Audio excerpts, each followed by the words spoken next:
Bismillahirrahmanirrahim. Assalamualaikum warahmatullahi taala wabarakatuh kepada semua murid-murid sekalian. Alhamdulillah, marilah kita bersama-sama mengucapkan syukur kepada Allah Subhanahu wa taala kerana dengan izinnya kita dapat bersama-sama dapat menyertai pembelajaran pada hari ini. Pada hari ini kita akan belajar berkaitan dengan sirah darjah 4 yang di mana kita akan sambung pada pembelajaran berkaitan dengan bab yang ketiga, iaitu pembangunan negara Islam. Jadi, murid-murid semua boleh rujuk di dalam muka surat 21 dan muka surat 22 di dalam kitab Sirah Darjah 4, yang di mana pada muka surat tersebut kita akan belajar berdasarkan di dalam muka surat tersebut. Baiklah, sebelum kita teruskan, mari kita sama-sama ingat kembali apa yang kita belajar pada masa yang lalu. Di mana pada pembelajaran yang lepas kita dah belajar dua perkara yang berkaitan dengan bab yang ketiga, iaitu pembangunan negara Islam. Iaitu perkara yang pertama, kita belajar berkaitan bagaimana keadaan pendidikan, dan juga perkara yang kedua, bagaimana keadaan ekonomi pada membentuk sebuah negara Islam. Jadi daripada dua perkara ini, Ustaz berharap anda semua dapat kenal dan juga faham apa yang Ustaz sampaikan kepada anda semua berkaitan dua perkara ini. Jadi sekiranya daripada kalangan anda masih lagi tidak kenal ataupun tidak faham, boleh rujuk sama ada yang pertama, boleh rujuk di dalam kitab Sirah Darjah 4 pada muka surat 19 dan muka surat 20 berkaitan dengan dua perkara ini, ataupun boleh tengok pada video nota yang Ustaz telah uploadkan di dalam YouTube. Link videonya boleh tengok pada bahagian description di bawah video ini. Di mana Ustaz akan sertakan sekali juga link video yang berkaitan dengan bab ketiga ini. Baiklah, pada hari ini kita akan belajar pada bahagian warna oranye ini, di mana kita belajar aspek terakhir di dalam membentuk sebuah negara Islam, iaitu berkaitan dengan hubungan diplomatik. Jadi hubungan diplomatik ini pertama sekali kita kenal dahulu apakah maksud dia dan apakah kepentingannya dengan membentuk sebuah negara Islam. Iaitu hubungan diplomatik adalah suatu rundingan dan juga pembincangan ataupun antara kedua-duanya ini tersebut antara wakil-wakil negara yang berkaitan dengan perkara-perkara tertentu.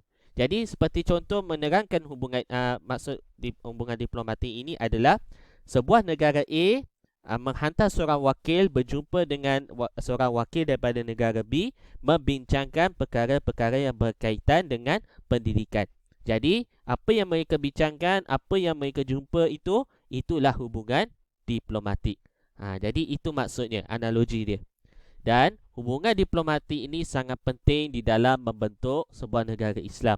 Kerana bukan sahaja menjalinkan hubungan diplomatik adalah penting bagi menjamin keselamatan antara negara Islam dengan negara Islam itu sahaja. Malah hubungan diplomatik boleh juga sebagai salah satu cara untuk menyebarkan dakwah Islamiah ke serata dunia. Jadi berkaitan berbalik kepada apa yang berlaku pada zaman Rasulullah SAW, di mana pada waktu tersebut baginda membentuk sebuah negara Islam yang pertama di dalam dunia Islam, di mana baginda menunjukkan contoh-contoh bagaimana kita mengendalikan diplomasi yang baik. Pada waktu zaman Rasulullah SAW, baginda menghantar utusan ke negara-negara bukan Islam untuk menjalin hubungan diplomatik, di mana baginda Rasulullah SAW menghantar 9 utusan ke 9 buah negara yang berasingan. Di mana ada yang pergi ke belah selatan, ada yang pergi ke utara, ada yang pergi ke timur dan juga ke barat. Semua arah baginda mengarahkan 9 utusan tersebut pergi ke arah-arah tersebut bagi tujuan yang pertama adalah menjalinkan hubungan dengan mengajak mereka memeluk agama Islam. Dan seperti itulah apa yang Ustaz katakan tadi, menjalinkan hubungan diplomatik di dalam Islam bukan sahaja menjalinkan persaudaraan antara negara Islam dengan negara lain sahaja, malah pada masa yang sama juga merupakan salah satu cara untuk kita menyebarkan agama Islam ke serata dunia. Jadi itu bagi penghantaran utusan ke negara-negara lain. bagi utusan-utusan yang datang ke kota Madinah, baginda mengambil inisiatif bagi menunjukkan kebaikan agama Islam adalah yang pertama, apabila utusan itu sampai ke kota Madinah, baginda Rasulullah SAW memberi layanan yang baik kepada mereka semua. Dan apatah lagi, baginda SAW mengarahkan penduduk kota Madinah pada masa itu menyediakan 2 rumah yang besar bagi memberi kemudahan kepada utusan-utusan tersebut untuk berehat. Jadi kedua perkara ini pada nombor 3 dan nombor 4 ini memberi panduan kepada kita bagaimana cara kita nak mengendalikan utusan datang daripada negara luar masuk ke negara Islam, negara kita yang di mana mereka ingin menjalinkan hubungan diplomatik. 2 perkara penting. Yang pertama, memberi layanan yang baik kepada mereka, dan yang kedua, menyediakan kemudahan yang dengan kemampuan kita yang semampu mungkin bagi menunjukkan impresasi kepada utusan-utusan tersebut. Jadi beginilah cara diplomasi Rasulullah SAW daripada zaman tersebut. Jadi setelah kita kenal bagaimana cara diplomasi Rasulullah SAW, kita kena kenal sedikit jugalah 9 utusan yang dihantar oleh Rasulullah untuk menjalinkan hubungan diplomatik ke negara-negara bukan Islam. Iaitu kita akan lihat satu persatu siapakah nama utusan tersebut, ke mana mereka pergi dan siapakah yang utusan tersebut berjumpa dengannya. Jadi pertama sekali kita tengok pada sebuah negara bernama Habsyah. Negara Habsyah, nama negara sekarang adalah Ethiopia. Yang di mana Google nama Habsyah ini, insya-Allah awak akan dapat jumpa nama negara tersebut.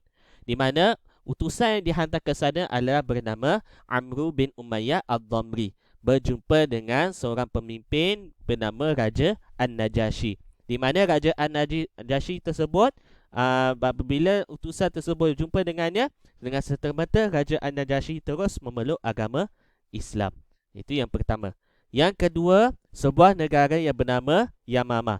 Yamamah ini berada di tengah-tengah semenanjung tanah Arab, di mana seorang utusan bernama Sulais bin Amru al-Amiri dihantar oleh Rasulullah SAW pergi ke negara Yamamah, berjumpa dengan 2 orang ini, Hauzah bin Ali dan Samamah bin Usal. Kedua-dua ini adalah pemimpin-pemimpin bagi negara Yamamah. Walaupun begitu, kedua-dua ini belum sempat memeluk agama Islam kerana kedua-dua ini sudah meninggal dunia. Yang ketiga, sebuah negara bernama Bahrain. Nama Bahrain ini masih kekal lagi sehingga ke hari ini, boleh cari negara ni kat mana. Utusan yang dihantar ke sana adalah bernama Al-Ala bin Al-Hadhrimi, di mana utusan ini berjumpa dengan seorang pemimpin bernama Al-Munzir bin Sawi Al-Abdi. Pemimpin ini juga telah memeluk agama Islam. Yang keempat, berada di Damsyik, iaitu sebuah negara, sebuah ibu kota di negara Syam. Negara Syam sekarang ini adalah bernama negara Syria. Boleh tengok pada Google, boleh tengok dekat internet negara Syria dekat mana. Di mana utusan yang bernama Syuja' bin Wahab Al-Asadi diutuskan ke negara tersebut untuk berjumpa dengan seorang raja dekat situ bernama Al-Haris bin Abi Syamar Al-Ghassani. Di mana pemimpin ini tidak memeluk agama Islam. Yang kelima, seorang utusan dihantar oleh Rasulullah SAW ke negara Mesir, di mana negara Mesir diperintah oleh Juraij bin Maina Al-Qibti. Apabila utusan itu sampai, menyerahkan surat utusan kepada raja tersebut, raja tersebut tidak memeluk agama Islam. Walaupun begitu, raja tersebut mengiktiraf negara Islam yang didirikan oleh Rasulullah SAW dengan memberi hadiah berbentuk 2 jenis, iaitu seekor haiwan dan juga 2 orang hamba abdi. Yang keenam, negara Oman.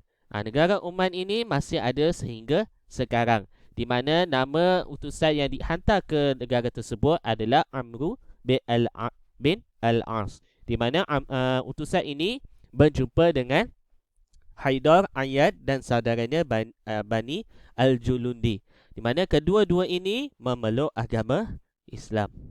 Okey, jadi yang kita lihat pada nombor 7 dan nombor 8 ini. Kerana nombor 7 dan nombor 8 ini sangat berkait rapat dengan apa yang berlaku selepas kematian Rasulullah SAW, di mana kedua-dua empayar ini akan ditakluk oleh tentera Islam. Tapi pada zaman Rasulullah SAW, utusan-utusan ini dihantar ke empayar Rom dan juga empayar Parsi. Kita lihat pada nombor ketujuh ini, empayar Rom adalah sebuah empayar yang sangat besar, di mana empayar Rom ini dipimpin oleh Kaisar Rom yang memerintah di sebelah barat semenanjung tanah Arab. Jadi Rasulullah SAW menghantar utusan bernama Dihya bin Khalifah Al-Kalbi, menghantar berjumpa dengan Kaisar Rom, menyerahkan surat utusan Nabi kepada Kaisar Rom tersebut. Pada awalnya, Kaisar Rom ini tersebut tertarik dengan surat utusan Nabi tersebut dan menjelaskan kepada semua pembesar dekat situ, mengatakan ingin memeluk agama Islam. Walaupun begitu, pengiktirafan tersebut ditentang oleh pembesar-pembesar yang berada di sekitarnya, yang di mana akhirnya Kaisar Rom tidak jadi memeluk agama Islam. Yang ke-8, empayar Parsi. Empayar Parsi adalah sebuah empayar yang berada di sebelah timur semenanjung tanah Arab, yang dipimpin oleh seorang Kisra Parsi. Iaitu Kisra ini sebagai gelaran bagi Raja Parsi. Seorang utusan bernama Abdullah bin Hudzafah As-Sahmi diutuskan oleh Rasulullah SAW berjumpa dengan Kisra Parsi, menyerahkan surat utusan Nabi tersebut. Setelah surat utusan tersebut diserahkan kepada Kisra Parsi tersebut, raja tersebut bukan sahaja tidak memeluk agama Islam, malah raja tersebut mengoyakkan surat utusan Nabi SAW tersebut di depan-depan utusan Abdullah ini. Di mana apabila